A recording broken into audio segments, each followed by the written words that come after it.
On today's episode of the Mark Titus Show, it was one of the wildest weekends in recent college sports history, which, if we're being completely honest, I guess that probably just means it was the most recent weekend in college sports, because that's kind of how college sports work, and that's why we love them. But anyway, what a wild weekend. Football took all the high headlines, as it usually does. Bama knocks off Georgia, wins the SEC championship. We get the college football playoff controversy, which is more of a screw job than a controversy to me. That Florida State gets snubbed. All of that is going on. People are losing their minds all weekend, watching the football, arguing about the football, talking about the football, and all the while, college basketball is off the rails at this point. Purdue loses at Northwestern. Marquette lost at Wisconsin. We had 3 top 5 teams lose over the weekend, if you're including Friday night in the weekend. UConn goes to Lawrence, loses at Kansas in a close one. But then on top of that, Kentucky loses at home to UNC Wilmington. Duke loses again at Georgia Tech. Villanova cannot beat a team from Philadelphia. They simply cannot win. The only teams that they can beat are outside of the Big Five, which Drexel, I guess, is in the Big Five now, and the Big Five is actually 6. And Villanova, I believe I read somewhere, they are now guaranteed to finish 6th. In a little round robin called the Big Five. Whatever. Don't question it too much. Don't look into it too much. Just accept it at face value and scratch your head and go, huh, that's wild for Villanova. Anyway, crazy college basketball. I didn't even mention Mississippi State lost to Southern. Horrendous loss for Mississippi State.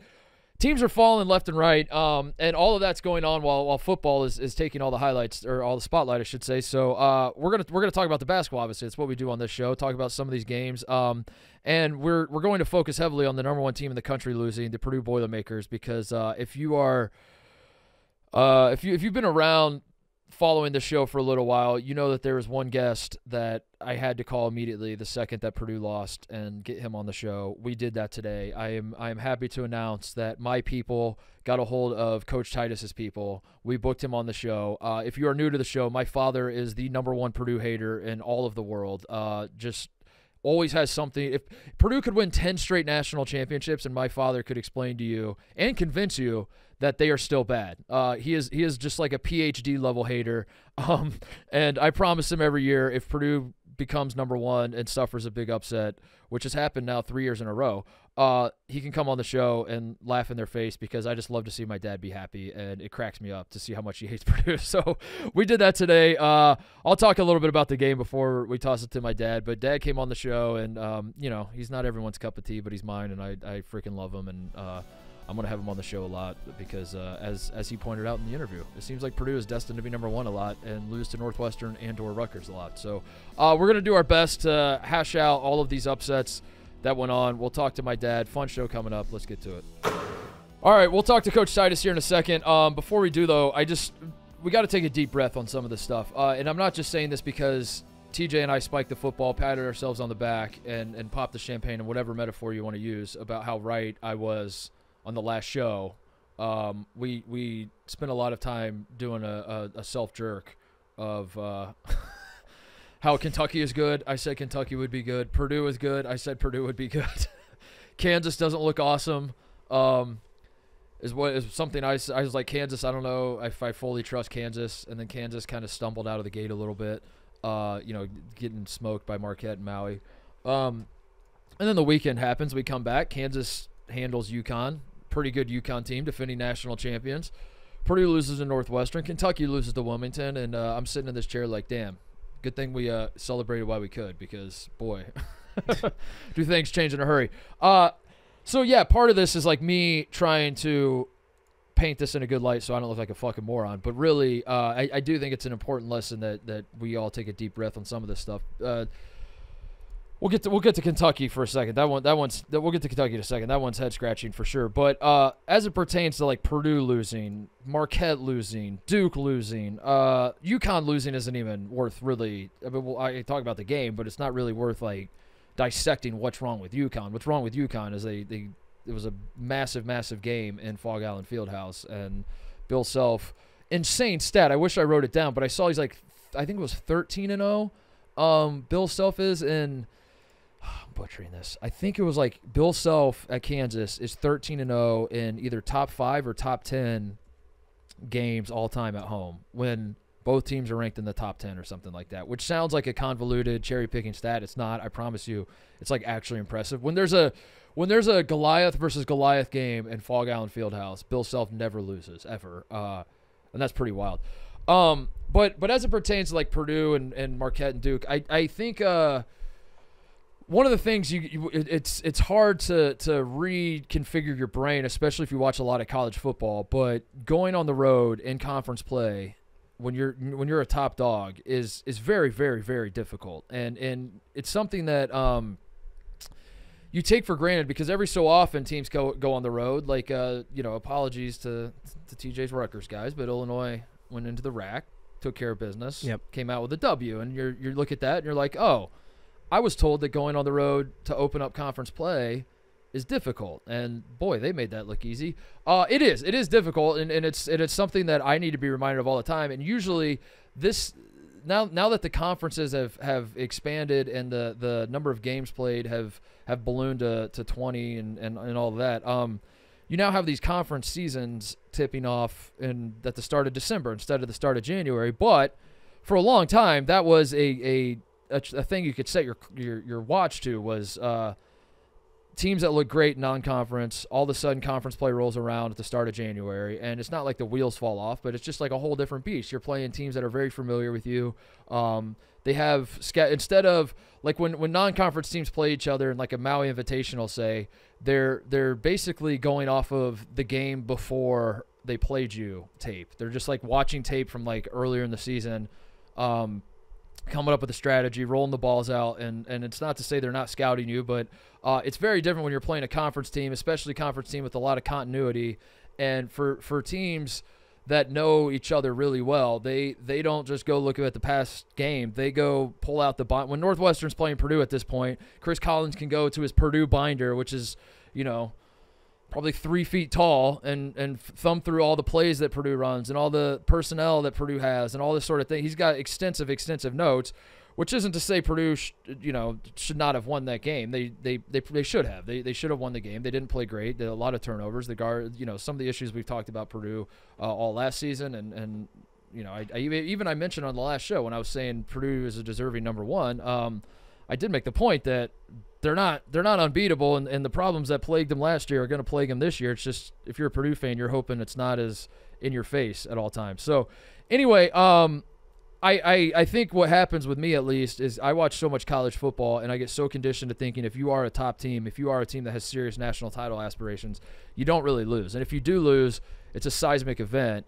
And then you pivot to like basketball and you see a team like Purdue lose against Northwestern. You're like, damn, there go their national title hopes. I don't think it works that way. I think I think rivalries and conference road games, especially the start of conference, as you start to get into a little bit of a rhythm with conference play, I don't think Purdue should lose every road game. I'm not going to like sit here and if they start just losing every single Big Ten road game, I'm not going to make excuses for them forever. But this stuff does happen, and I think it is always a little jarring to the system when you see a weekend like we had this weekend in college basketball where you're like, damn, where did that come from? But then also, if you really stop and think about like basically every opening weekend of conference play and like every year of college basketball, shit like this happens. So yeah, that's my 30,000-foot view on it all. Is like I do think we should celebrate the upsets and talk about how crazy they are, because that's what makes the sport great. Is you really truly never know what's going to happen on any given night. But at the same time, I don't know if I'm smashing the panic button if I'm Purdue. I don't know. Marquette going to Wisconsin, it's not a conference game, but it is a rivalry game, and it is a game that Wisconsin's going to be up for. It is a game where Wisconsin has a lot of familiarity with Marquette and vice versa. I'm not hitting the panic button on Marquette, but also, Marquette did give up 46 points to a Wisconsin team whose offense was anemic last year, and they got some transfers, or at least they got Storr, I know, but they got the freshman kid too.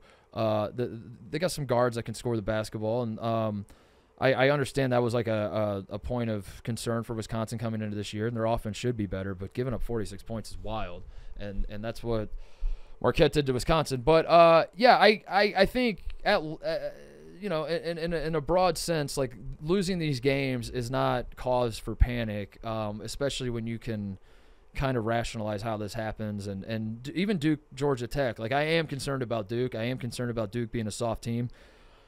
Georgia Tech is not supposed to be a great basketball team, and it's bad. It's a bad loss. I don't mean to sugarcoat it and say it's not. I'm just trying to like provide a little context and a little bit of a reminder for all of us that have football brain that basketball does work a little differently, and these sorts of things do happen. Having said all that, Purdue losing to Northwestern after losing to Northwestern last year as the #1 team in the country is very funny, and the parallels are very, very funny. If I remember right, I opened the last show, TJ, by saying Purdue's the new #1, but good news for Purdue fans, you don't play Rutgers for 2 months. Yep.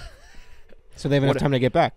Yeah, that is true. They have time to get the #1 back, and then they'll lose to Rutgers. What I failed to consider is that maybe Northwestern is their biggest foe now. Maybe it is. It is funny how it's always, even losing to Fairleigh Dickinson, you're like, damn, it's another school from New Jersey. Yeah, it's St. Peter's, it's Fairleigh Dickinson, it's Rutgers again. It's like the parallels are hilarious, and it's hard not to laugh at them. So yeah, Kentucky is a head scratcher. Kentucky is something that I think if I'm making excuses or trying to calm down Kentucky fans, because I am very high on this Kentucky team long term. DJ Wagner doesn't play in this game. I don't think they still should have beat UNC Wilmington. It was a little bit of a make shots game. Kentucky was not making threes, and UNC Wilmington was hitting everything, which does seem to happen in Rupp Arena. Like 2 or 3 games a year, maybe more than that. Kentucky fans will tell you it's every game. A team comes into Rupp Arena and just does not miss, and it makes for like a while. I have a vivid memory of Stephon Moody of Ole Miss just hitting fucking everything in Rupp Arena. What year was that? I got to pull this up, dude, because why did that pop into my mind? That was the first thing. Stephon Moody had a night at Kentucky one night, and an Ole Miss team they were #1 in the country. They beat Ole Miss in overtime, and Moody couldn't miss. And I remember watching that game just thinking, like, how the hell does this happen? Where did it, like, Moody's a good player, but how many points did he have in that game? Kentucky was #1. I just pulled this up. 25 points, including 5 3-pointers. Did he bank one in? I don't know why I'm asking the room. You guys wouldn't know, but I think he banked in a late 3, or he almost did for the win. Anyway, yeah, Kentucky. This is not good. Kentucky's defense needs to be better, but the thing with Kentucky is it's always been like a long-term vision. It's always been like this season. I'm high on Kentucky in March. I'm high on the vision that by the time March rolls around, they'll have gelled well. They'll have figured out their roles. They'll have all their big guys back. I know Aaron Bradshaw came back for this game, but he's slowly working his way back into basketball shape and all that. So, yeah, that one's bad. That one is a head scratcher, especially how much they beat Miami by. I mean, they handed Miami their ass on that same floor, and then turn around and lose to UNC Wilmington is a head scratcher for sure. But anyway, I saw Jeff Goodman, our great dear friend here on this show and here at Barstool Sports, fired off a "there's no dominant teams" tweet in December. It was on December 2nd. He put out the Jeff Goodman, being a thought leader in college basketball, obviously the thought leader, I would say, tosses out the idea that this season there are no dominant teams in college basketball, and it's something we just have to get used to. And you could certainly understand why he would arrive at that conclusion. We're less than a week into December. Every single team in the preseason top 10 except for Houston has lost. And Houston, they haven't played the easiest schedule in the world. They've had Dayton and I think they beat Dayton, Xavier, and Utah, who are all respectable programs and have decent teams. But they also haven't played a ranked team. And I think if I remember right, they were the only team in the preseason top 10 who at this point has not played a game against a ranked team other than Creighton, who lost to Colorado State, who is now ranked 13th. But when Creighton played Colorado State, they weren't ranked. So my whole point is Houston has not played. I'm not going to kill Houston for playing nothing but cupcakes, but Houston has not played a ranked team yet, and they're the only team in the preseason top 10 that hasn't lost. The rest have. So yeah, of course, in early December, you're going to start feeling like maybe there's not a dominant team. I would say Arizona, your new #1 in college basketball, looks very, very good. They have their next 4: Wisconsin at home on Saturday, Purdue and Indianapolis the following Saturday, the 16th. They have Alabama and Phoenix on the 20th and FAU and Vegas on the 23rd. Those are their 4 games they have left, the next 4 between now and Christmas. They could win them all. They could lose them all. I don't really know what's going to happen. I think if Arizona does come out of that unscathed, you start talking about them being a dominant team. I think Houston and Baylor have certainly positioned themselves. They're undefeated. They are kind of mirror images of each other. I don't know if I'm using that right. I guess I'm probably not because they're different. They're not mirror images. Wait a second. They're polar opposites. What I mean is they're both very, very guard oriented. They both are culture programs. You talk about both of those teams, and they're both teams that like you almost don't even need to know who's on the roster. If you follow college basketball enough, you kind of have a sense of what Houston's going to be about. You kind of have a sense at this point what Baylor's going to be about with Scott Drew and Kelvin Sampson. The difference is Houston leans on the defensive end. They play insane defense and pretty good offense. Baylor plays lights out offense, and the defense fluctuates here and there. Last year it wasn't very good. This year it's been good at times. I think it's going to be better in the long run. I don't know. We'll see. But yeah, both of those teams they're undefeated. They are very, very good. They're national title good. I don't really get a sense that they are dominant. They don't feel like they're going to go on a tear and run college basketball, especially because they're in the Big 12 and they're going to beat up on each other. And Kansas and BYU is a fun, surprising team. And I think I saw a graphic today of all the remaining undefeated teams in college basketball, and if I counted right, I think there are 14 teams left that are undefeated, and 6 of them are in the Big 12, which is insane. 6 of the 14 are the bit like TCU and Cincinnati and Baylor. TCU, Cincinnati, Baylor, Houston, BYU, and who am I forgetting? Who am I forgetting? I'm forgetting one. TCU, Oklahoma. Oklahoma's undefeated. Oklahoma's had a hell of a start to the season. So, I don't know if Houston and Baylor really are. I think Arizona could be dominant. We're going to have to wait and see these next 4. I think if Arizona comes out of these next 4 undefeated or just looks, like they take Purdue to like quadruple overtime and it's just like an all-time classic type game, I think Arizona is still in the running for a team that we would refer to as dominant, which brings me to the greater point I want to make. Just because you lose doesn't mean you're not a dominant basketball team over the course of the season. I think, I as much as my one of my natural instincts every time I talk about college basketball is to shit all over Jeff Goodman as much as possible. I do understand how he arrived at this conclusion that there's probably not going to be a dominant team in college basketball. But having said all that, it does still feel a little premature because I do think UConn's banged up. Cam Spencer rolls his ankle at Kansas. I'm not saying that's why Kansas won. Calm down, Kansas fans. But Cam Spencer is hobbling for most of that game. Stephon Castle doesn't play in that game. The game counts. But even if UConn was fully healthy and lost at Kansas 69-65, and a game that they come back. Tristan Newton was lights out. Holy shit, he's very, very good. I can talk about him. I'm going to talk about him in the shout-outs part of the show. But even if they were fully healthy and you lose that game, I don't think losing on the road against Kansas, who's preseason number 1, is going to be in the top 5 all season, losing by 4 disqualifies you from, there's a world in which UConn just goes on an absolute tear again, wins another national title, and we look back on it, and they lost like 3 games, and one of them was to Kansas. I think what I'm saying is UConn still has a path to being a dominant team. UConn is still a team that could very much be dominant. I think my dad's not going to like it. I think Purdue still I don't think Purdue's going anywhere, and this is why I said Purdue was my preseason number 1 team, and even losing to Northwestern, again, the loss counts. Purdue did not play great basketball. They were turning it over a lot. Boo Buie is very, very, very good. If he's not the best, there's some really good guards in the Big Ten, by the way. Bruce Thornton's been incredible. Tyson Walker's awesome. Terrence Shannon's awesome. Boo Buie's up there. If you said Boo Buie is the best guard in the Big Ten, I don't care enough to argue that, to be honest. I probably wouldn't. My gut wouldn't agree with that, but it's also would be close enough that I'd be like, yeah, you can believe that. I don't think that's a crazy opinion. He's very, very good. But yeah, with context, Lance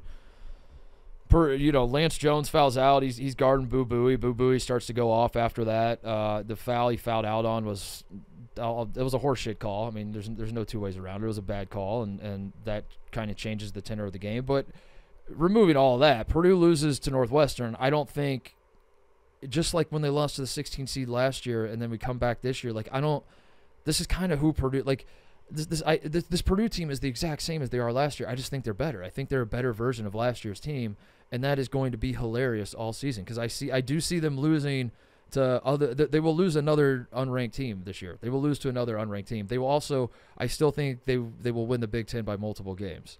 I still think that Purdue will comfortably win the Big Ten regular season title. They will probably win the Big Ten tournament title, but along the way they will suffer losses like this, and it'll be a head scratcher. And then we'll enter the NCAA tournament. Purdue fans will just have tight buttholes, hoping they don't get a repeat of what they've got the last few years. But yeah, I think Purdue could still be a team that is viewed as dominant. I think UConn could be, and I think Arizona could be, and that's kind of where I've landed on all this. But it is setting up to be a very, very parity-driven college basketball season, and to be this early in the season and have 9 of the 10 lose already is exciting. It is exciting, and I think like every single team has some obvious flaws. Now Arizona is a team that like I think their flaws aren't quite as obvious, and that's what makes them very interesting. And I think that obviously they're the number 1 team in the country now, but like they have depth and they have scoring and they have defense and they kind of have it all right now. But if we're being completely honest, we've seen this story from Arizona too. I mean, in the same way that people rip on Purdue, and anytime I want to gas up Purdue in the regular season, there will always be a contingent of people that are like, yeah, but come on. I mean, we're about to talk to one of those people that's in that contingent. Arizona is the same way. I mean, Arizona has we've seen very, very, very good dominant type Arizona teams in the past few years, and they've tripped up in the NCAA tournament. So anyway, it was a fun weekend. I don't, it's not a fun like definitive take. I'm supposed to sit down here and have like takes and tell you, who's right and who's wrong and who should hit the panic button, who's frauds and all that. Like, I think all these games do count. They should count. I think like, it is noteworthy that Kentucky's losing at home to Wilmington and Purdue's losing at Northwestern and all that sort of stuff. But I'm also not panicking a little too much because this is about the time of year that this stuff starts happening. And I'm trying not to overreact. But yeah, the Kentucky one was tough. The Purdue one I didn't really – the part of me that said when we were patting me on the back, I guess, TJ, for being right about Purdue and Kentucky, Purdue losing at Northwestern, I didn't really care that much about, like, damn, maybe I was wrong about Purdue. I still think Purdue is Purdue. That's basically the take. That's Purdue. That was my yeah. That was my preseason take. I was like, Purdue is Purdue. That's it. Sign it, seal it, send it out there, retweet it. Purdue is Purdue. Good, bad, or otherwise. And yeah, Kentucky, it is worrisome that they lost to Wilmington, and I do think their defense needs work, and but they're not a finished product, and I think that's the Kentucky. I'll start getting concerned about in late January if they're still like dropping head scratchers and they look very inconsistent and all that sort of thing. But I'm not panicking yet with Kentucky. They'll still be all right. All right, enough about that. We got to talk to Coach Titus about the #1 Purdue Boilermakers. It really is a tradition unlike any other in college basketball. Purdue gets ranked #1. They lose. Coach Titus comes on the show. Oh, I forgot a step. Purdue gets ranked #1. Robbie Hummel gets assigned to the game. Right. Purdue legend Robbie Hummel gets assigned to the game. Then he has to call a game of his alma mater that's like a very close game that Purdue loses at the last second. And then he pretends to be impartial. He is impartial. I shouldn't have said that. Robbie's great. Robbie is very, very good. And if you didn't know Robbie went to Purdue, you could watch him call a Purdue game and not know that he went to Purdue. But it is wild that every time Purdue's ranked #1, Robbie Hummel's on the call, they get upset. And then I have my dad on the show. I'm getting some serious deja vu. But having said all that, here's my father. Quick break to talk about our friends at BodyArmor. The Mark Titus Show is brought to you by BodyArmor. Real hydration, real ingredients packed with electrolytes, vitamins, and nothing artificial. BodyArmor has great tasting flavors like strawberry, banana, and blue raspberry. Not only do we hydrate with BodyArmor, but some of the best athletes in the world do as well, like Christian McCaffrey, Joe Burrow, Ronald Acuna Jr., CeeDee Lamb, and Bryce Young. BodyArmor is the only thing we drink around this office. I I've talked about it all the time. The waters they've done a good job of restocking these fridges though, but these are like the real water wars. It goes on in this office when we're low on the BodyArmor sport water. And I say that I tried one day. Full disclosure, I tried one day where there were no BodyArmors, and I filled up an old bottle with the tap water, and not to be a diva, but I did lose my mind, and I threatened to quit the company. And I said, we got to get the BodyArmor back in here because this simply will not do. We do have the BodyArmor back. We've done a great job. The administrative people around this office have done a great job of keeping it stocked, and we love it at this company. It's all we drink. BodyArmor is available in stores nationwide, but you can head on over now to BodyArmor store in Amazon and get yours today. BodyArmor. All right, the Purdue Boilermakers have once again taken a #1 ranking into Evanston, Illinois, and come out losers. And with he's already laughing. It has become a tradition on this show when Purdue gets to #1 and/or loses #1. We have to call Coach Titus, who is the resident Purdue hater on the show. Really, #1 Purdue hater in all of the world, I guess. Like, I'm trying to think of who else out there. You have to be #1, Dad. You have to be the #1 Purdue hater. I'm close, but this is taking up a lot of my time when I come on after they get beat when they're #1. Yeah, you agreed to come on every time they lose when they're #1, and you thought, or I thought it would just be once every so often. Well, and now it's once every couple of years, once a decade. All right, so walk me through your thought process as you're watching Northwestern Purdue. Last time I think you were on the show was over the summer. We were talking about Indiana high school basketball, and I threw in a cheap shot at the end, and I said Purdue's going to the Final Four. You looked like you were going to disown me. And I kind of still stand by that I think this Purdue team is going to be fine in the long run. But you are the Purdue hater, so the floor is yours. Explain to me why this Purdue team is the exact same as every other Purdue team. Well, they proved it the other night when you've got a 7'4" guy that makes free throws and that's about all he does. Then you're not going to win big games. And Northwestern's pretty good, I'll give them that, but they're not shouldn't be better than Purdue. But I can't see them winning it, Mark. I just can't. I think they'll lose a few more games. I think the people figured it out. I think Zach Edey's the most protected player in the country. Where are you at with Edey at large? Does any part of you? I mean, he won National Player of the Year. He came back. He put out, even in this loss, he had 35 points, 9 boards. He was the National Tall Guy of the Year. And I don't want to hate on the kid, but he's got no skills other than being tall. Good thing you don't want to hate on him. And that's it. People say, well, he rebounds. Yeah, he's tall. Well, he blocks shots. Yeah, he's tall. He can't dribble it. He can't. His moves. He just didn't play very well against Northwestern. So this is a bad time except free throws. I mean, how many did he shoot? 120 or what? Yeah, he did have 20 free throws, but he does get fouled a lot. He can't be stopped. Ed. He is the modern day Shaq of college basketball. It's impossible to. He fouls every play, but he's like an offensive lineman where you could call holding on every play. That's Edey. Like you could probably call a foul on him every single play, but you could also say that he's getting fouled every single play. How do you make sense of that? Well, how so? I mean, there's nobody tall enough to get up to the ball to block it. So how's he getting fouled every play? I mean, just because someone touches him? Mark, I saw in that game the other day, and I quit right after I saw this toward the end of the game. He goes over the back of somebody, over the top of them, and reaches down about chest, waist high, and they call a jump ball. No foul called on the guy. So he does his share of foul. He displaces people with his hips and his thighs. That never gets called. He bullies people to the basket when he gets it outside the lane. That lane was put there for guys like Zach Edey, period. That's the only reason we have a 3-second lane, to keep guys from camping out in there. But how he gets fouled all the time, when you get pushed and you're checking a guy from that, how does he get away with bowling over people? I mean, he just hammers over people to back them down, and that's not what's a guy supposed to do, And if that's okay, then a little touch here and there is a foul.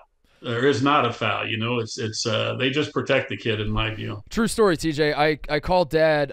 So this game is unfolding, and it's a Friday night, and I don't know what my dad's up to. He goes to a lot of high school basketball games in the state of Indiana, and he's a man about town. Always recruiting, as they say. You always got the IU quarter zip on, or sometimes they'll throw the Butler on and recruit for Thad. That's right. That's right. He's always popping into high school gyms and recruit whatever else. So I'm watching this game, and it goes into overtime, and I realize I haven't heard from my father yet. And this feels like a situation where my father would be texting me like, "Uh-oh, Boilers, uh-oh." And I haven't heard from him all night. So I was like, I should do a wellness check on my dad to like make sure he's alive, because I haven't heard from him. So I call him, and I go, "Dad, are you watching this Purdue game?" And he goes, "No, I had to turn it off." And I was like, "You turned it off?" I was like, "Well, turn it back on. They're about to lose in overtime." He goes, "Doesn't matter." And I was like, "What do you mean it doesn't matter?" And he goes, "When Edey went over the back, I was done." And I was like, "Dad, they're about to lose." And he goes, "Doesn't matter. I can't watch Purdue cheat. I just can't do it. I can't watch Zach Edey get every single call." Whatever. Well, he just does this rant, and I'm cackling laughing, because I'm like, that is next level hater, that they're literally losing the game. Like in overtime, once Lance Jones fouls out, Boo Buie just takes over in overtime, and Northwestern's going to win this basketball game. And I'm telling my dad, "Turn it back on, Dad. You might enjoy watching Northwestern fans storm the court, and Purdue takes their team off the floor early." Like, to me, this is like a dream come true for my dad, and he is such a hater that he's like, I don't even want to give them the boost in the overtime ratings or whatever else is going through your head. You're like, I don't even want to give them the satisfaction, because I'm so disgusted with Purdue basketball. Is that a fair? Is that what happened? Yeah, they're boring to watch. I mean, you throw it down to a 7-footer, he gets some bogus foul call on him, and he shoots free throws. Who wants to see that? I want to see some athleticism. But isn't this Bob Knight basketball though? Isn't this motion offense, like pass, screen away, fundamentals? Yeah, no ball screens that Purdue does every time down the floor. Knight never set one ball screen. He was anti-ball screens. A bunch of kids from Indiana too, except for Edey and a couple of exceptions, but for the most part, it's Indiana kids. Like, isn't this just Bob Knight basketball? Not the way one of them turned it over 3 times in a row at the end of the game. So yeah, no shooters, no back cuts, no finesse. I mean, when Knight ran that motion offense, people couldn't guard it, because guys would react to what the defense did, and they'd read the defense, and they'd be able to score. I didn't see any 12-foot bank shots, which we always saw with Knight's team. So you're not worried at all about this Purdue, because I am of the opinion that this Purdue team is basically the same as last year, just better. Right. Right.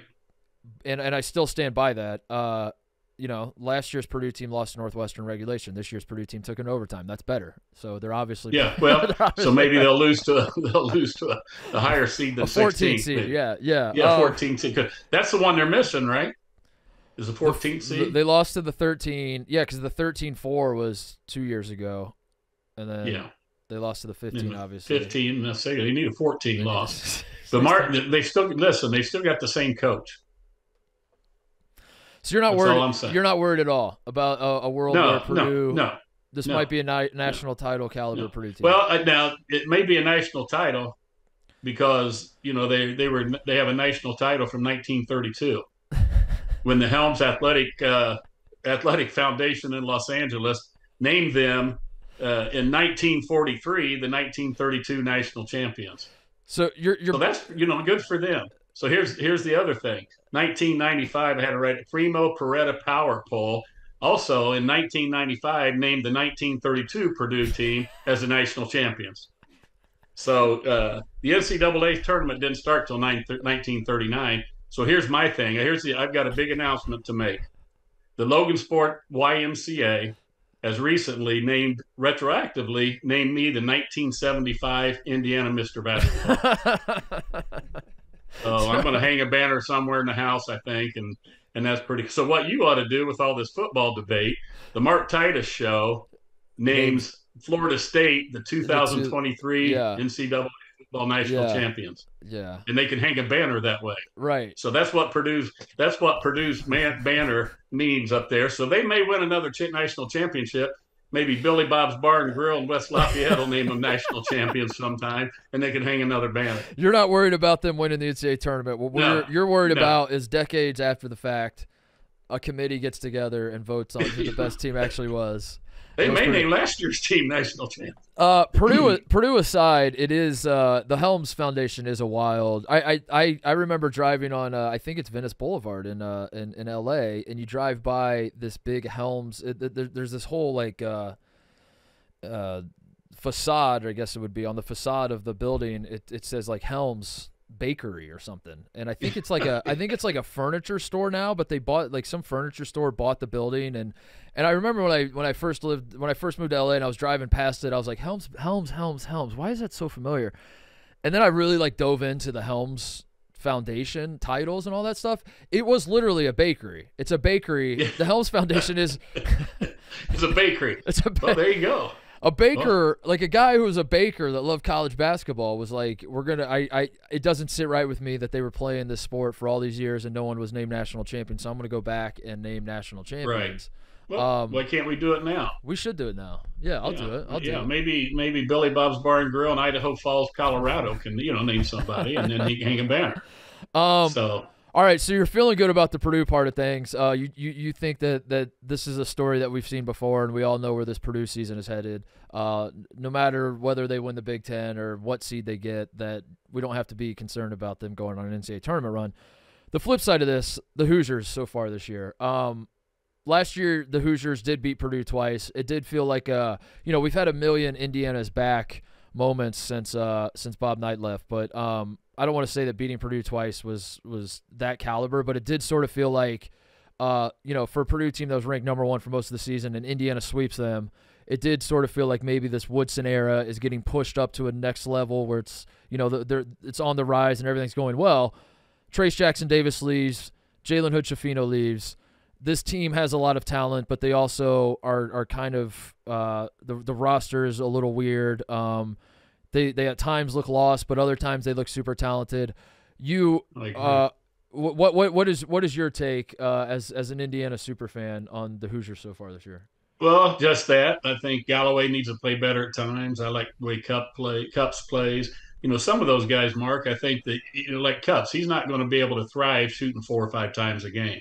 Not when he's been a scorer. I mean, those types of things. But Hood-Schifino, obviously miss him. Trace Jackson Davis and his athleticism, we miss that.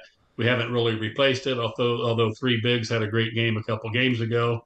And so I think the potential's there. We'll see how it goes here as they go along. But I have confidence in Woody that they'll be better than probably people think they're going to be. Yeah, they got smacked around by UConn, but UConn, I know UConn just lost at Allen Fieldhouse, and you start doing transitive stuff and trying to figure out where Indiana stacks up. I don't know, but UConn's going to be Final Four caliber team all season, and losing by 20 on a neutral floor against UConn. Ideally, it's not a blowout like that. Ideally, Indiana doesn't look completely lost at times, but UConn's going to do that to a lot of teams this year. I think the more concerning one was Louisville. I think Louisville, the following night, you have a Louisville team that is just an absolute joke and a mess, and the Hoosiers needed a little push at the end to get the W there. But it is. I don't know. It's weird. They got a weird roster. That's basically what it is. I agree. You got like 3 big dudes that are all individually talented but don't necessarily play well together. Xavier Johnson, just as soon as I get to a point where I'm like, man, everybody rips on him way too much. He's so much better than he gets credit for. He'll have a stinker of a game where I'm like, well, maybe not, and he's still – You don't love X, do you? No, I don't. The worst thing we can have is when he makes early shots and then he thinks he's a shooter. You know what I think we're missing, to use your terms? I think we're missing a glue guy on the floor. Yeah. There's just not somebody that gets them all together. And I thought Galloway might be that guy. Johnson certainly is not that guy with his decision-making. And Cups, I think, is too young. It hadn't earned the respect yet that he needs to have to be able to be that guy. I think Galloway is supposed to be that guy, but now he's too much is asked of him to where you can't. I agree. Like his role has gotten too big to where you can't. The glue guy should be Cups, but he's too young. Yeah, I don't know. I don't know. The glue guy needs to be steady, I think, and Galloway is so energized all the time, offensively and defensively, and he doesn't have that composure type stuff. Not that he panics, but he just doesn't seem to have that comfortable feeling of the flow of a game. That's a great point. I love Trey Galloway, but he doesn't have the calming influence that you would hope a senior. I love him a lot better when his shots go in. It is true. It's funny how that works. The other strong take I had in the preseason, and TJ and I heading into the weekend were high-fiving over how right I was on Purdue being number one in the country, and also this team that I'm about to mention, how good they were. The Kentucky Wildcats, who just lost at home to UNC Wilmington. Where do you stand on your Kentucky hatred now that like IU and Kentucky don't really play each other anymore? And two, have you watched any of this Kentucky team, and can you where are you at with this particular Kentucky team? And if you haven't watched, that's an acceptable answer as well, I guess. Yeah, well, I watched very little. Okay, I watched them play, and I saw some athleticism, and they could be good. We Indiana folk call them the Kentucky Cowards because they won't come to Bloomington to play. But that's and Hal Woodson or whoever signed that deal that they've got now in the next few years is insane to me. But they won't come to Bloomington to play, so I don't pay a whole lot of attention to them. I'm glad they lost, but I think they'll end up being pretty good. They've got a lot of good players and athletic guys. So is the rivalry dead for you? Yeah, basically. Like you would rather be Purdue for sure than Kentucky, right? Oh yeah. Like like when you see that Kentucky loses to UNC Wilmington 1-10, your level of enjoyment, and because I noticed you tweeted out when Purdue lost, you tweeted out. I was about to say oops in all caps, but it's actually not true. It was PS in all caps, but the first two O's were crying laughing emojis. That's right. You tweeted crying laughing emoji, and then PS with like 5 exclamation points. So like obviously you get a lot of delight out of Purdue losing, but Kentucky now, like at this point, at this juncture, they haven't played in a long time. Kentucky has, had their struggles the last few years as well. When Kentucky loses to UNC Wilmington at home, just as it feels like they're starting to get some momentum with this young team, what's 1-10 your level of excitement when you see that news? For them, probably 6 or 7. Not real excited that they lost because we haven't played enough basketball. But for Purdue to be number one, and here it's not so much the excitement for Purdue to lose. It's all these friends of mine. I was at a high school game the night before, and these people all are talking smoke about Purdue and how they're ranked number one, and they're going to show us. I think it's February 8th, and it's like I get so tired of hearing that stuff, and so I get excited when I don't hear from those people when they lose. Like I heard them running their mouths at this high school game. How is the you were on TV at a high school thing? Yeah. Somebody tweeted. I should have wrote down who it was. I'd give him credit, but somebody spotted you scouting at were you at Brownsburg? Yes, Brownsburg High School, sitting right next to all the Indiana assistant coaches, talking about the Sicily kid from Heritage Hills that they're kind of after. Well, they're really after him. Well, give me the lowdown because last time you were on here, if I remember right, I had you on the show specifically to cry about Cannon Catchings leaving Brownsburg to go play at Overtime Elite. Where as an aside, by the way, I got to send you this clip. You will vomit everywhere. Ebo sent this. I think it was Ebo. Someone in the Mostly Sports chat sent it a clip that at an overtime basketball game, kid blocks a shot, catches a guy goes up for a layup, gets his shot blocked, and the guy who goes up for the layup, his momentum takes him out of bounds. He falls to the ground and it takes him out of bounds. Kid who blocks a shot grabs the ball, throws it to the kid laying out of bounds. You saw that clip? Yeah. Yeah. Was it? I didn't notice it was catching. No, it wasn't. I was just saying that's just the attitude of that team. That is what overtime basketball is to me. And Cannon Catchings left Brownsburg High School to go play in overtime, and I had you on the show so we could cry about it together, right? And say and that's where he went. So we could say what has happened in Indiana high school basketball. So where you've been out scouting, you've been out recruiting. What is the high school scene looking like? There's some good players out there. There's a kid at Plainfield, where we live, and went and saw him play the other night. And he's a sophomore. Noah Smith, I think his last name's Smith. I don't remember, but he had a nice game. He could be good. He's being highly recruited. Talked to his family a little bit about. They were asking me about Woodson and my thoughts on Painter, and so those teams at least have expressed interest. So that was kind of fun. Nice. So there's some players out there. The Brownsburg situation is not great with Cashings going, and then the point guard retore his ACL. So Oh coach's no. kid, Oh yeah, no.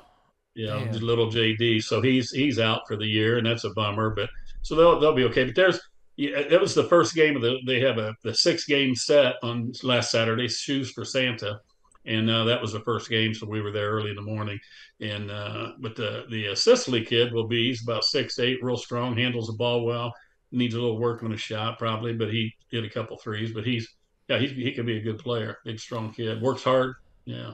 I'm coming back to Indy this weekend. We're gonna go to some games. We gotta Do it, figure yeah. out.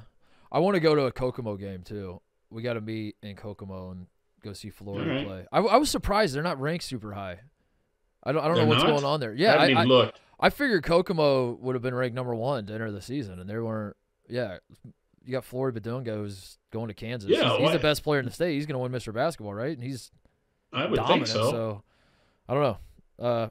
Yeah, well, you know what? A kid I coached had 50. It was either 52 or 53, and we lost by 12, I think. So it didn't necessarily make a good team because you got one great player. He was 19 for 35 from the field in a 32-minute basketball game.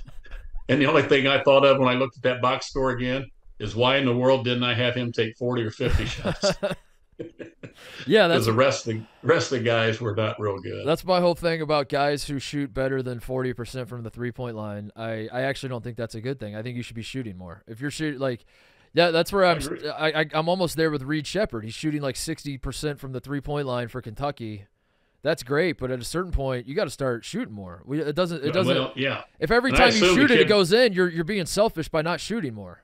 Right. Well, I agree, and I think but I imagine I don't know his stats because I don't pay a whole lot of attention to that place, but I would imagine he was a high scorer and what y'all used to call volume shooters back in high school. Yep. And when those kids get to a university like Kentucky and they're shooting 5 or 6 times a game, it's hard. I mean, you don't have the same rhythm, the same flow of the game. You're not the guy, and it's just a whole different mental approach to it, I think. What else? Butler. You watch Butler, right? Butler. I love watching Butler. What do we Thad's feel got about them going. Butler? A bunch of great kids. They were at a charity event on Saturday that I was at. The whole team came. Greg brought them in the bus with his little family, and they helped out at this charity event. Nice kids, really good kids. But they play well together. They move the ball really well. They shot really, really well. Now I don't think they're going to keep that up every game, but my word, I'm watching those guys play and think they're going to be able to hold their own. I don't know that they're going to win the Big East by any stretch. But I don't think they're going to be at the bottom either.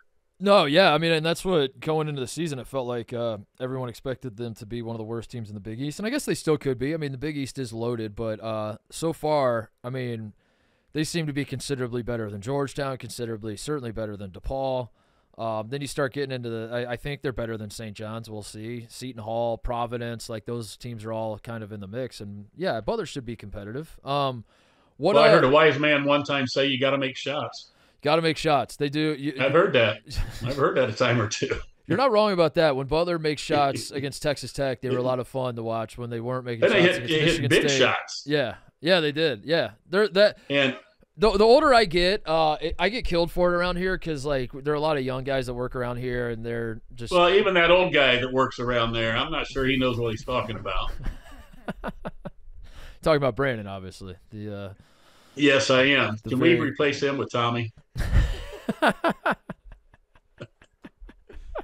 I would love that. But let me say about Butler, the most impressive thing about Butler, what Thad's done, is that group is so cohesive, Mark. I mean, they're unselfish. They like each other. They play well. One of the things that kind of I don't know how to explain it. Just was neat to see. One of Butler players is dribbling the basketball, and with his other hand, he's helping a teammate up off the floor. Yeah. While he's still dribbling, and that's pretty neat. What I was going to say is this is an unpopular take amongst the young crowd, but I think an older guy like you might understand it. Not that winning doesn't matter. Winning definitely matters. You want to win. You're watching your team. You want to see them win. But over the course of a season, when you look back on specific seasons, you remember how you feel watching that season more than you remember like stats and records and like the winning streak you went on and all that. And what I mean by that is if the team you're watching is fun to watch and it's a fun ride, and it might be a heartbreak in the end. Like at a certain point, if you're like a Purdue fan and you're like, no, I've had the fun rides, I'm ready for something else in March. But I guess that's as it pertains to this Butler team. Is like, I don't know how many games they're going to win, but they are miles more fun to watch than any Butler team the last few years. And yeah, sure, they might lose a few games along the way, but I don't know. They're fun to watch. And I do think as I've gotten older, I've learned to appreciate that more, that like, if you're going to invest time following a team, you want it to be guys you can root for and guys that are fun to watch.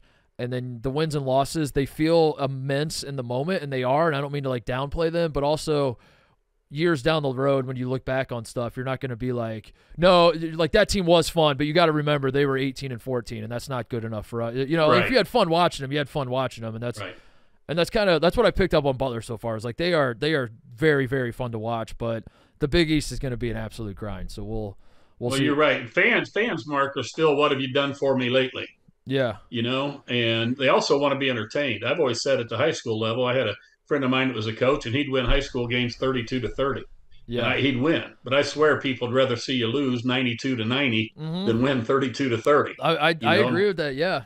I agree. And that's kind of like that grinded out stuff that Purdue plays and kicking it into their 7'4" center that can jump an inch and a half and dunk when he's a foot away from the basket. Gets a little old watching him shoot free throws, but people do want to be entertained. I want to see athleticism. I want to see skill displayed on the floor. Shooting and ball handling, passing, unselfishness is obviously not a skill; it's a positive trait. But that's the kind of stuff I like to watch. And Butler's got that, Mark. I mean, they're so much fun. They play hard. They get on the floor after loose balls. I mean, Thad, I don't know how the guy's done it with 9 new players from all over the country. Yeah, and different levels of schools. So he's put some. I mean, it feels really good, like you say. It feels good right now. Feels good right now while they're winning. We're going to the game Saturday, right? Cal Butler. Yeah. That's the first game that we've gone to, I think, together in Hinkle since I was probably in high school, and we used to. As an aside, quick story time. Dad and I used to go to Butler games when Butler was in the Horizon League. This is which actually wasn't that long ago. Gordon and them were in the Horizon League, right? Like that wasn't. I think so. Yeah. But this was This was like 03, 04.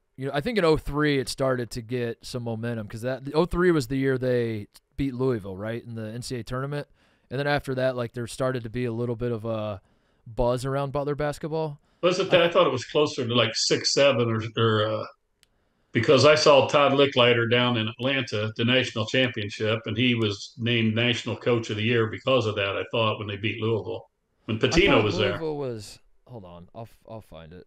03 was. That's when Todd got the Iowa 03 job. was Sweet 16. They beat Louisville, and then they lost to Oklahoma. But then Todd was there for a couple more years after that. That's all. And then in 06, in 07 was his last year, right? Yeah, what they do in 07 that he got the In 07 they were 29-7. They beat Maryland, Sweet 16, and then lost to Florida. Okay. And they had Florida. I don't want to say they had them beat, but Florida obviously won the national title that year. And I remember Butler was very, very competitive in that game, and then Florida. They kept it close. I'll keep it. There was a stretch there. If a mid-major team got to the Sweet 16, that coach became a multimillionaire because he's going to a Power 5 school. Like John Gross did at Ohio. Yeah, I remember Illinois. In 03 and 04, like those years, Dad and I would go to games at Hinkle Fieldhouse. They were like $5 tickets, if that. We never had tickets. We never had them. Before it was like we're going to a high school game where you just like park in the parking lot right outside the gym, walk up to the box office. You're just like 2 tickets, please. They didn't really ask where you wanted the tickets. That's how you know how small time it is. They weren't like, what section do you want? They were just like, all right, here's 2 tickets. Enjoy the game. And one of my core memories of growing up and going to college basketball games was we went to more Hinkle. We went to way more Hinkle games in Hinkle than we went to games in Assembly Hall or West Lafayette because we could afford it, and it was in Indy. It was close, all that sort of thing. A little closer. And don't forget the 25-cent hot dogs.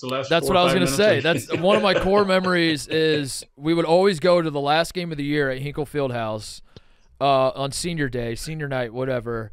They would take all the hot dogs that they had in the refrigerator. They would make all of them because they didn't want to keep them through the rest of the spring. They had to get rid of them all. They would make all of them, and then in the second half of the last game of the year, they would sell them for a quarter or start just giving them away. And we would just grab like 40 hot dogs. We wouldn't even eat them all. We would just like. And I just have memories of driving home from Hinkle Fieldhouse, just like shoving. I'm not even hungry. I'm just like shoving, like, you reach the point where you can't even taste them anymore, and you're just like shoving hot dogs in your face. You get home and want to vomit. I think that was the last time I went to Hinkle with you. It was one of those that's right. Yeah, so I think that's right. I think I've done a couple of. For old time's sake, we might have to buy like 10 hot dogs a piece and just have a hot dog in your mouth. As long as you're buying, I'm for it. All right. Anything else before you go? You hired a new football coach. That's right. Is the Hoosiers back? Were they ever there in the first place? I'm sorry? Were they ever there in the first place, I guess? Well, you got to win the JS games, that's for sure. That's what Lee Corso called them, job-saving games. You got to win homecoming. You got to beat Purdue. Yeah. You could probably coach at IU forever. But I was really worried about this guy, even though he'd been a head coach. I like all that. I like his spirit and his attitude. I wasn't sure about him, but when they introduced him at the basketball game the other night, and he yelled out, "Purdue sucks," real loud, yeah. I think I'd have turned around, gone to the office, and had him sign a lifetime contract. That's all. You guys got the right attitude. You know nothing about him, but he said Purdue sucks. The only thing I will guarantee you this: you can tell Brandon and you guys that bet, IU will play in the Rose Bowl next year. Oh wow, you're calling. Take it to the bank. Oh, because they have UCLA. TJ picked up all that quicker than I did because they're playing at UCLA, right? Yeah, it's a regular season game at UCLA. Don't screw it up. They're playing in the Rose Bowl. Hang a banner. They're playing in the Rose Bowl stadium, not in the Rose Bowl game, but they are playing in the Rose Bowl. They're playing a game in the Rose Bowl. They're playing a game in the Rose Bowl. Word placement matters, but not a lot to me. They're finally going to play in the Rose Bowl. That's all I care about. He said that Ohio State and Michigan sucked too after that. I don't know if you caught that part. He's just like, well, I did, and I thought, be careful here, fella. Be careful. Let's bark up one tree at a time. Yeah, exactly. Bark. Yeah, that line's not real wide. Don't cross that line. That feels, I don't know, man. That feels pretty appropriate for Indiana football, though. Is you come in, you start talking all that smack, talk a ton of junk, and then you get your ass handed to you and just pretend like it never happened. And you're just like, what? Did I say that? Did I say that we were going to? Yeah. No, come on, man. I was just trying to fire up my guys. I didn't mean. Yeah, I didn't mean. Purdue yells, IU sucks on every kickoff, even if they're not playing IU. Yeah. Well, the ball's in the air, so it didn't hurt their feelings to have our new coach say it once. That's so embarrassing to have your rival just live in your head like that. Here, I'm going to plug your mom real quick. Times. Oh, there we go. Is that mom's high school All-Star jersey and her Hall of Fame plaques and her high school Hall of Fame plaque and her Purdue 2-year letter winner plaque, or 3-year, I mean. That's why Coach Titus is undefeated, TJ. He comes on the show, he shits all over Purdue, and just when everyone's like, get this bozo out of here, all he does is talk smack about Purdue. He reminds them that he's married to a Purdue legend, and they can't really say Mark, that I live with the woman. I mean, it doesn't have to be 50-50. I mean, if I could get to 95-5, that's good enough. But it can't be all 100% hatred for Purdue around this house anyway. It was enough hatred that before the fires in Maui, I was asking you guys, I was planning on going to the Maui Invitational this year. I was asking Mom to convince you guys to come to the Maui Invitational this year so we could celebrate Thanksgiving as a family. And then I asked you don't have to cheer for Purdue, but will you – I was like, Dad, if you guys come to the Maui Invitational and I can get you guys tickets to all the games, do you promise not to just boo Purdue at all times? And you look me in the eye and you're like, Mark, I can't make that promise. Never. No, can't do it. No, I can't make that promise. Can't do it. I cannot do it.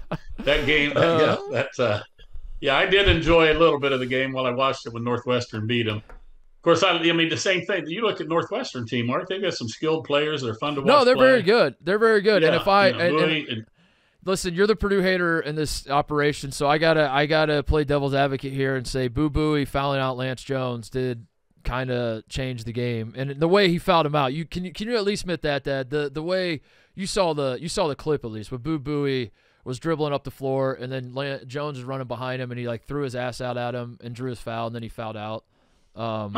So if you do that, that's a foul? Yes. That's what somebody needs to tell Zach Edey that, or start calling fouls. Yeah. You know why the 3-point lane is there? For stiffs like Zach Edey. The three go down there and can't. The 3-second lane you're talking about. What did I say? 3-point? Yeah, I'm sorry, 3-second lane. Yeah. That's the only reason the 3-second lane is there. Is so guys don't. I think I've slowly counted and got to 7, maybe 8 a couple games. How many 3-second calls have they called on the guy? You got to start sending in clips to the Big Ten offices. I think that's your next move. You know what? That may very well be. Put them on VHS tape. I love the idea of you mailing a VHS, going to like every Monday morning. You take that week's Purdue games from the weekend and the week that was. You cut up all the clips of Edey in the lane, and you postmark it to the Big Ten office, and you just send it off with a letter that's like, please do something about this. yeah, exactly. I love it. I had guys, and I swear the officials skipped the 2 even numbers. They'd go 1, 3. Well, that's 5 cents. So yeah, for a 5-second call. Yeah. So they have problems counting, but 3 wouldn't be that hard to get to. I wouldn't think. Yeah. And maybe they can't see the guy. I don't know. Maybe that's it. But he's hiding out in there. All right. Well, appreciate it as always. I know you're a busy man, and you don't always have time. Every time Purdue loses to a team as a normal team, it's wearing me out. Yeah, we're gonna have to start putting you on the payroll here. We're gonna have to start. Yeah. You're gonna start rankings are out soon. Are they out now? What's Purdue ranked now? They dropped to 1.5. Yeah, they should be out now. Let me AP poll. Are they out to 1.5? AP poll, new AP poll. Purdue. Wait, that one's the old one. Poll alert. Wait, that's. Well, you're looking that up. You made a great point. If they're going to say some of these games are playoff games before the college football playoffs, then every game of the season should be a playoff game. Yeah, I don't know. Brandon got. That was a strong point. Brandon got me fired up today. No. I don't know. He's the college football guy, so he's always right. But that's the 13-0 and can't make it. Can you imagine? Can you imagine You know what's unfair? It's unfair to those kids. And what I don't like is the committee thinks they're now quarterback evaluators. Yeah, of course it's unfair. That's I just can't like you said, the defense, the fans, the kids on the team. How in the world can you take that from those kids? I'm not going to pretend like I was a great athlete, but in all my time playing sports, I did like develop like a athlete's mindset or whatever. And I just can't imagine being on a team and you go undefeated in a power conference and get left home. Like I can't like that is just like it's antithetical to what sports are to me. I don't know. It's unfair to kids. Obviously, a lot of people seem to disagree, and a lot of people don't care. But it's just like I don't. That's like a non-starter to me. Like if that were in fact my only argument point for putting Florida State in the playoff, I think that's enough of an argument. And that seems insane. And you're like, I agree. You look at the schedule they played, and yada. It's like. You cannot have a system. You're going to get me, dang it, Dad, you did it again. You're going to get me fired up. But you can't have a system where teams go undefeated. Right. I agree. Kids don't make the schedule. It's unfair to, people want to talk, and rightfully so, talk about the TV contracts and the fans and all that. But it's about the kids. These kids won't have a chance to do that again. Their seniors will never have another chance to play in the national championship. Yeah. And they had that chance this year, and it was taken from them. So, yeah, Mark Titus Show, 2023 NCAA football national champions. I'll give it to Florida State. Yeah. What would you do if you're Florida State? I think there's an argument for like go try to beat Georgia, and then if you do beat Georgia, claim a national championship. Like literally do hang a banner and say we are national champions. But then the other part of me is like, should they just boycott? Because like even if they win and hang a banner, everyone's just going to mock them or like, roll their eyes, whatever else. Yeah, it's ridiculous. The only thing that would really like make an impact is if they just no-showed the game, but then at the same time, that could backfire. That might like impact them more than it impacts the system because the system will just keep humming along. You know what I mean? Like the system, everyone will just be like, all right, well, we're never inviting you again. And then Right. Yeah. So they're kind of just stuck. They just kind of have to take it. I don't know what they do. Well, like I said, when you have a bunch of kids that work that hard to get to that point, they beat everybody you put in front of them, and this stuff about beating teams, badly, it's ridiculous. Running scores up, that doesn't mean you were that much better. It means you had some human decency. It's the only sport where this happens, and not only that, it's the only sport where it's like the only situation where if you come in as an outsider, which I'm not even an outsider, I watch a ton of college football and have my entire life, but I have more of a basketball mindset on this. If you're an outsider and you come in and you're like, hey, just FYI, this system is insane because no one else in the world does this way. Yeah. Here's how all these other sports leagues do it, and I think you guys should try it this way.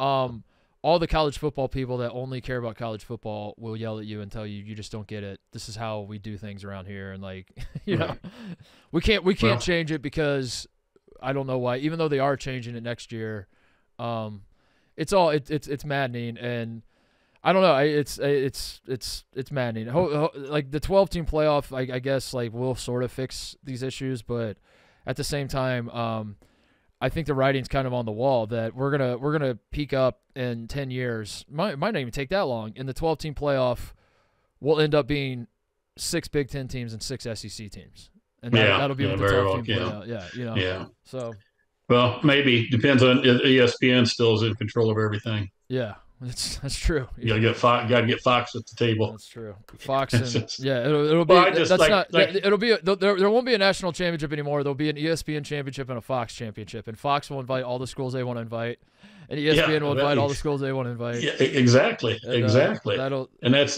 just a shame, but for those kids, like I said, you'd only get one crack at it now, and then the seniors are gone or use up all their eligibility, But basketball's not without its flaws. Being college basketball being the only basketball sport or basketball league division or whatever that plays halves instead of quarters. Men's basketball, and I don't know if there's an arrogance there or what the reason is. Somebody asked me the other day, and I said what I like about halves is there's 2 less buzzer beater heaves from half court. Jump shots. I agree with that. Yeah, everyone that is pro quarters wants to go that route. I think the big selling point on quarters beyond the reason that everyone else in the world does it that way, which is a compelling reason, like I just said, like it does feel weird that like you are the one outlier for no specific reason. But then everybody points to having fouls reset and like people get into the bonus way too early, and then you can just ride that out the rest of the half. And if we had quarters where it reset and all that, I do agree with that, but I think you could still do that just without the quarters. Just do it at the 10-minute mark. It just kind of resets on its own. Because I'm kind of with you. Like I don't want to double the amount of last-second heaves or like sloppy basketball where there's like 19 seconds left and the team calls timeout and draws up a terrible play. And I think keeping the game fluid is good, but then also it is weird that it's the only sport. You know why they haven't the reason I've always been told why they have not gone away from halves and why they might not anytime soon is because so many of these schools have sponsorships at the under 16 and under 12 and under and it's like all written into these contracts that you have to throw into the car dealership commercial at the under 12 timeout for the radio call, and they signed a 58-year contract with that dealer. And as you said, it's the biggest basketball division in the world. I mean, the most watched and the most meaningful. So those are big dollars. So, it's no different than everything else in college sports these days. It's all about the money. I love how you snuck that in. Now, I will say before you let me go is if it was Purdue instead of Florida State, that's a great choice to keep them out. I think the committee I'd be all over Brandon. That'd be great. He'd be a wise man. All right, Dad. Love you. Thanks for making time. Excited for this weekend. We'll do I guess I'll tease that for next week. I mean, I won't make it the whole focal point of the show, but I am doing I'm going back to Indiana, back to the roots. I'm getting Dad and I are going to some high school basketball games, and we're going to the Butler Cal game, at least. And I don't know. We got to talk. We could see if we can get more on the schedule. I don't know if there's something Sunday we need to hit up, whatever else, but we could do We're going to do a little basketball tour of Central Indiana. A lot of 3rd and 4th grade games in the area on Sundays. Let's go. To stop in. Always recruiting. That's what I said. Always recruiting. Coach Titus is always recruiting. That's right. We don't know who he's recruiting, and we don't know to where he's recruiting them.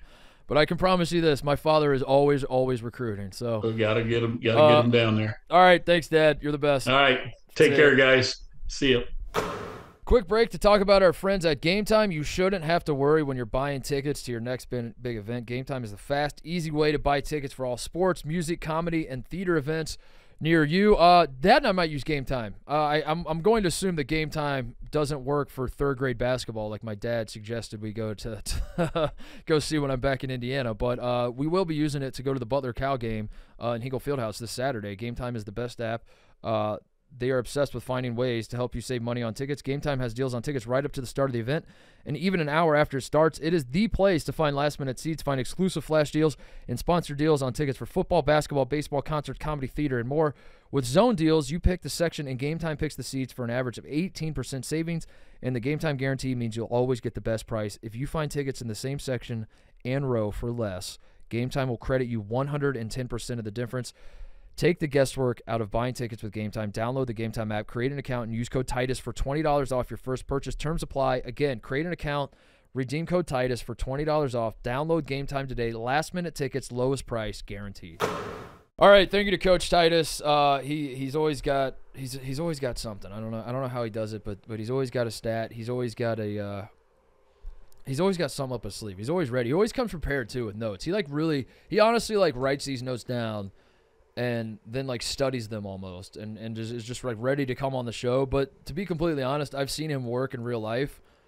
His Purdue hatred, that's a traveling show. I mean, that guy goes to the supermarket, bumps into a friend of his that went to Purdue, and he will just rip off stats. And it is a sight to behold. I don't know how he does it. I don't know. And one of the things I love most about my dad, TJ, is he will say with a straight face, he kind of said it today, and I called him out on it, that Purdue will chant IU sucks at every basketball game, and he's saying that as a way to say that Indiana lives in Purdue fans' head rent free, when there is no greater example of my dad definitely hates Purdue more than he likes IU. There's no question about it. It's generational hating. It's incredible. He delivers every single time. He's the best. He does have a PhD in hating. It's I've never seen anything like it, to the point that I don't know. I just want to share him with the world. And I hope people enjoy him. I'm sure Purdue fans don't, but he always makes sure to remind everybody. Lower legend, Purdue legend. Before we get out of here, some shout outs. First of all, I want to shout out the Florida State Seminoles football team. I don't care about. It's hard to hold on. How do I say this? For a guy who makes his living having opinions on sports, I'm not good at having opinions on sports in the sense that there aren't a lot of instances where I care that much. I'm down to offer up my take, but I'm fine being wrong. I'm fine. More often than not, I'm not super passionate about stuff. Every so often, I'm passionate with my fandom, but you know what I'm saying, TJ. I don't feel compelled to argue about sports at this juncture of my life as much as I did when I was younger. And I've kind of gotten to the point where I'm I kind of said it earlier when I was talking about Boo Buie, and I was like, if you believe that Boo Buie is the best guard in the Big Ten, I probably disagree, but I don't care. Have your opinion, I'll have mine, and we can go our separate ways.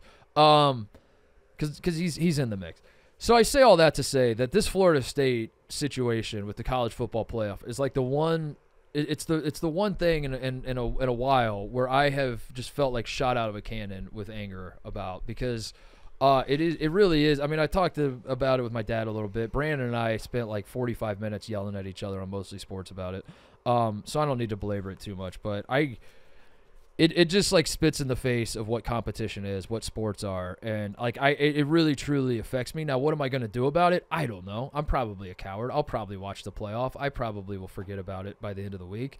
But man, I was really, really fired up about that, and it has nothing to do with Bama. It's not I don't like Alabama's football team. Of course, I cheer against them just like everybody else, but I do think Alabama has a really good team, and they could win the title, and Texas could win the title. And for me, it was never about that. It was never I don't think Alabama belongs, and I think Florida State is a better football team than them. It's once you remove what what sports are and what like basically the college football playoff has gotten to a point now where let me walk it back a little bit. Do a little bit of a reset here.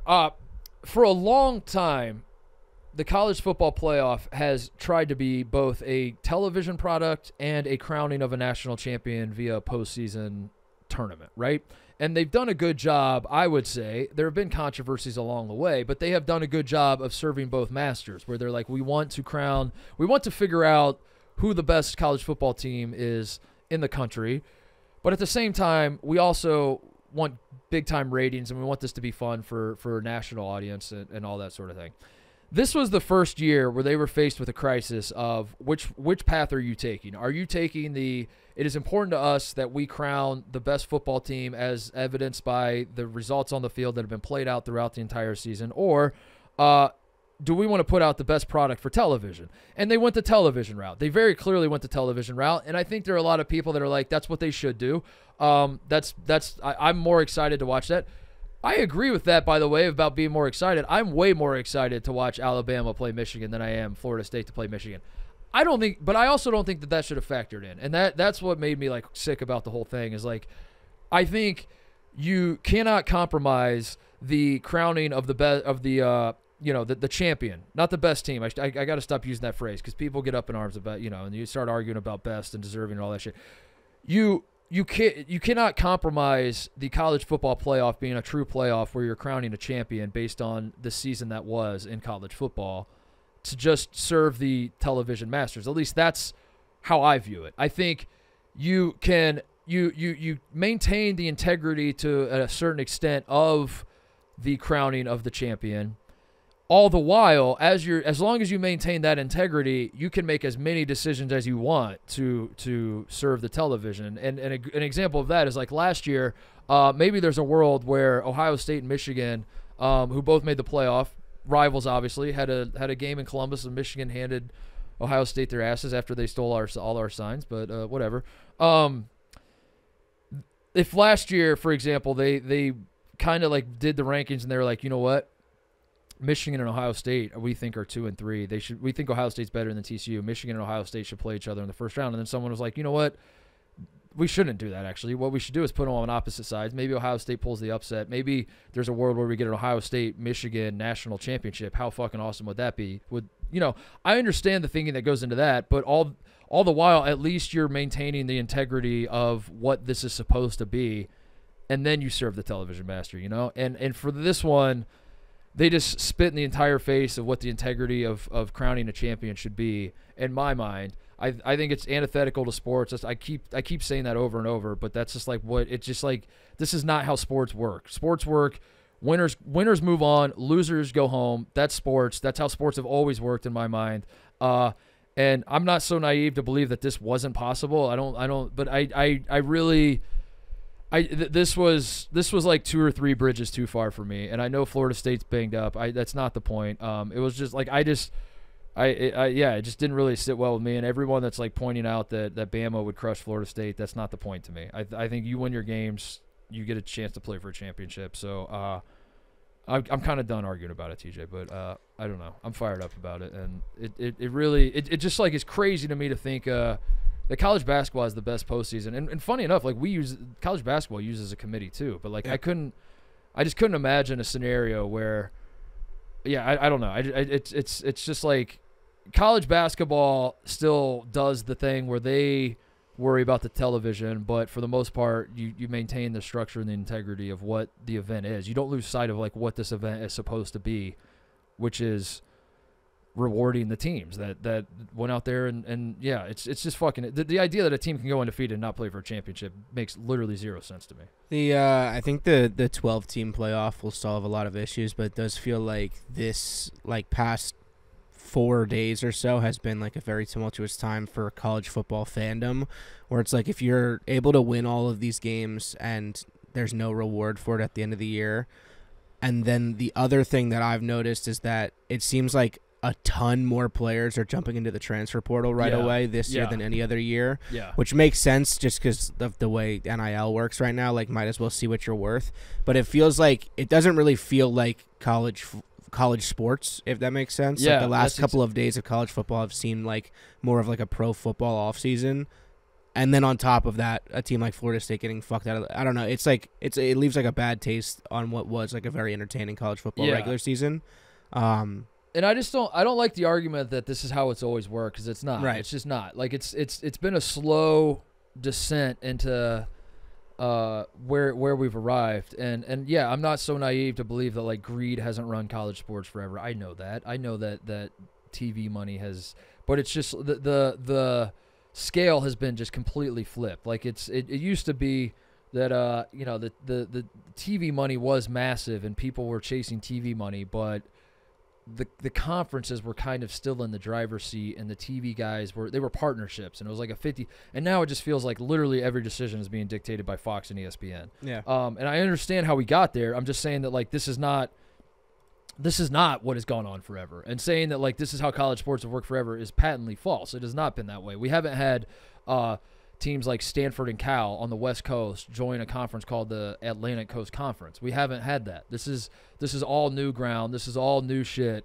And it's insane. And to me, like that has been my experience with college sports is like, yeah, I've kind of know, like even with basketball, it's the same sort of thing that like cheating is going on in basketball forever, and you're paying recruits, and that's the game. And now, when NIL became a thing, there were a lot of people that are like, this changes nothing because people have been paid all the time in college basketball, and it's just gonna, and that's not true either, because like the cheating, like all the seedy shit that goes on in college sports has always been, they've never compromised like what the vision of it's supposed to actually be. It's been that, and then it's been like, the shadowy figures have been like operating around this structure that is the NCAA tournament, that is the college football, the race to the national championship, like all that sort of thing. You've never really like spit in the face of that.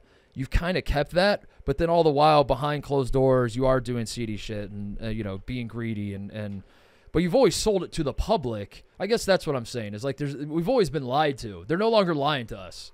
There's like no lies. Like they're very like, to me on Sunday, college administrators just stared in the face of everybody and was like, I got to be honest with you. In 10 years, the Big Ten and the SEC are the only two conferences that matter. And if you're not in one of those, fuck off, please. Like that's kind of was my takeaway from that. Like everyone says the 12-team playoff is going to solve all this.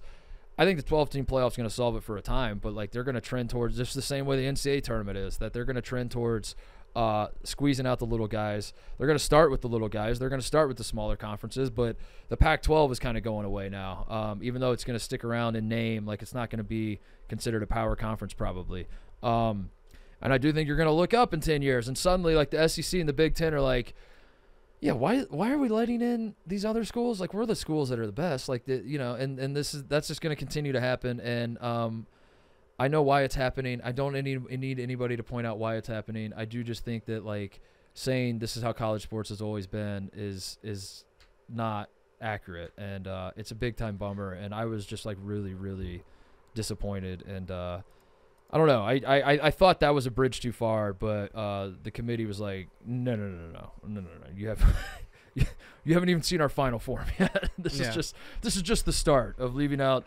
My mind, to me, like that is an open and shut deal. Is like, I don't care if Florida State's entire team all broke their legs somehow in practice, and they could only bring 11 players to the playoff game. Florida State belongs in the playoff. The argument begins and ends there to me. Florida State is a power conference team. They went undefeated. They won the ACC championship.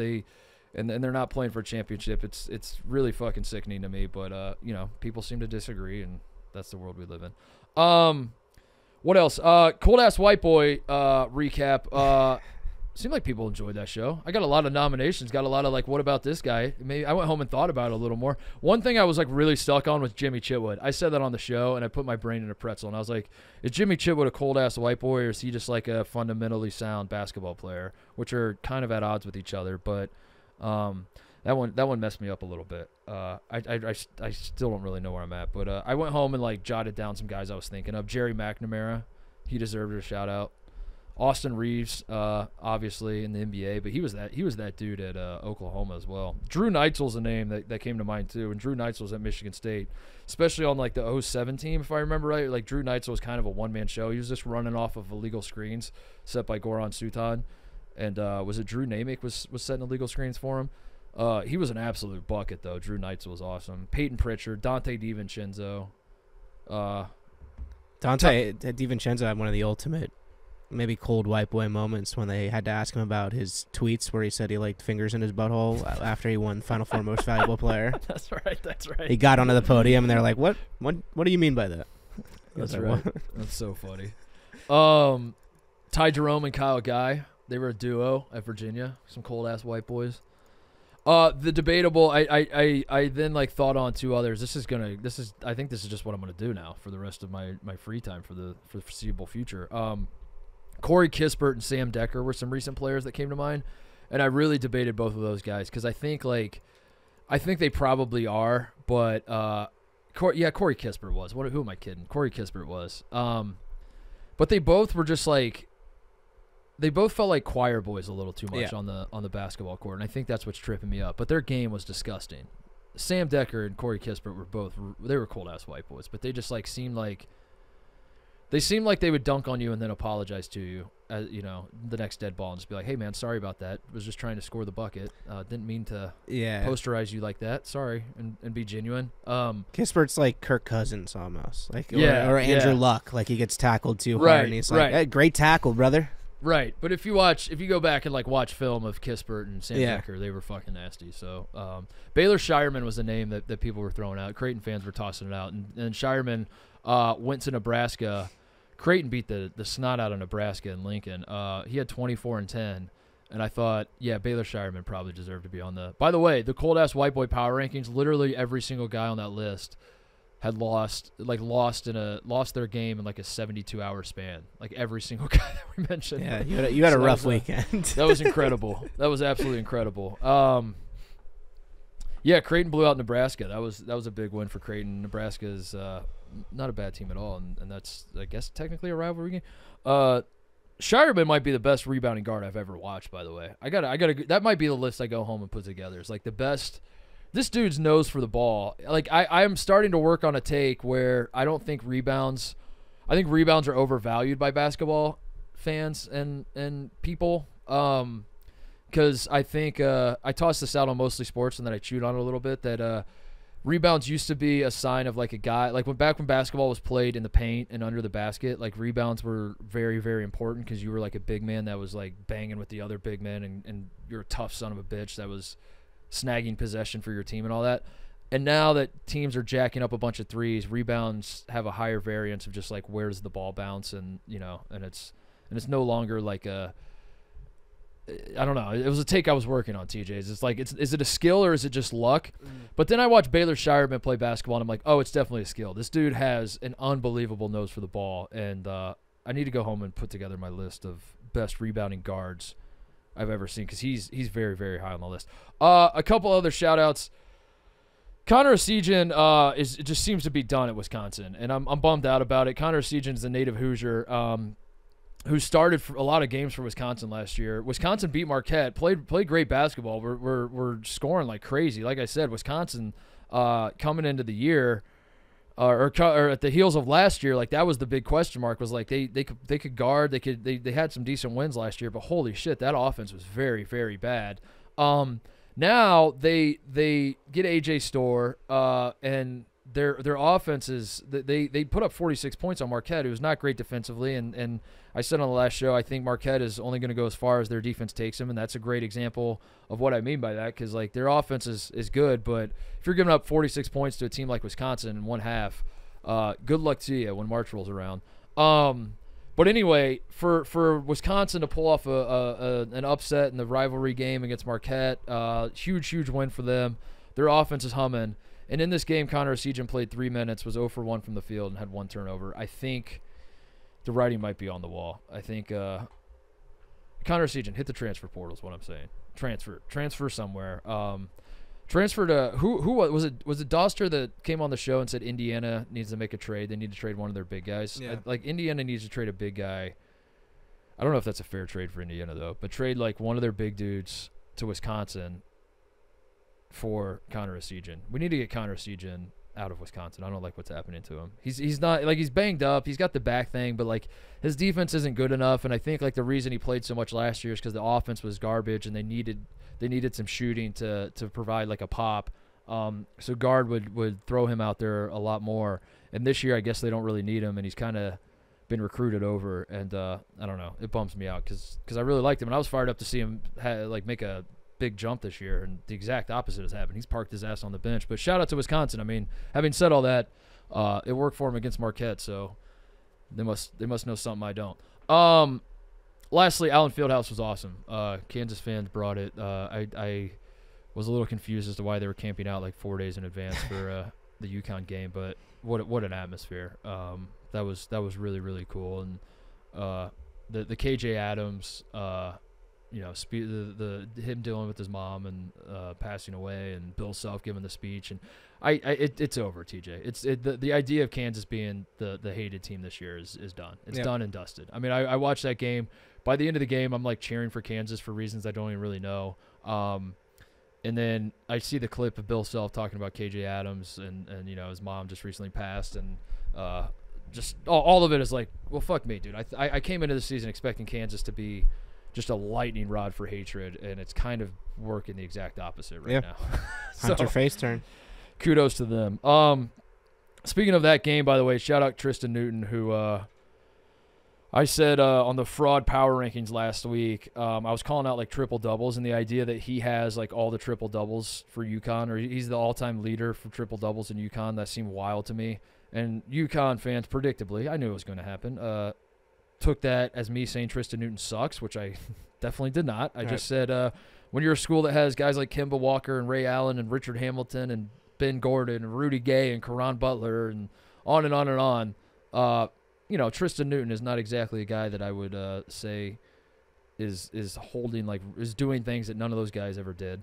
Having said all that, boy, he's playing some good basketball right now. Oh man, he's been like the shots he was hitting against Kansas were incredible, and he's very much that dude. And it's been a joy to watch because last year he was up and down at times. I made the point on the show a million times. I don't need to, I guess, belabor it again, but it was a little inconsistent last year, and when he brought it, but every so often he'd have a stinker of a game. And this year he has been just lights out and playing at an All-American level. So shout out to Tristan Newton for that. I think that might be it. We got anything else? I posted my fitness journey day 100 update this morning. I mentioned the show a couple times because like super early on you were on top of it, and I answered some questions there. If you want to check it out on Twitter, I'm not going to talk about it too much, but 100 days in. Dude, that's awesome. Appreciate all the support. That's awesome. How do you feel? Good. I feel. You do feel good? Do you feel like you have more energy or less, would you say? I think more. I went through like there was definitely a valley where my energy was very low. Yeah. As like my body figured out what was going on, but I think I'm back up now where I'm adjusted to it. And as long as I like stick to what I need to do, I feel good. Yeah. That's awesome, man. Appreciate the support. Exciting stuff. All right, that's the show. We'll be back on Friday. Thank you to my father for carving time out of his very busy day as a retired man who just golfs all day and FaceTimes his grandkids to call into the show. Thank you to everybody watching, listening. We'll see you on Friday.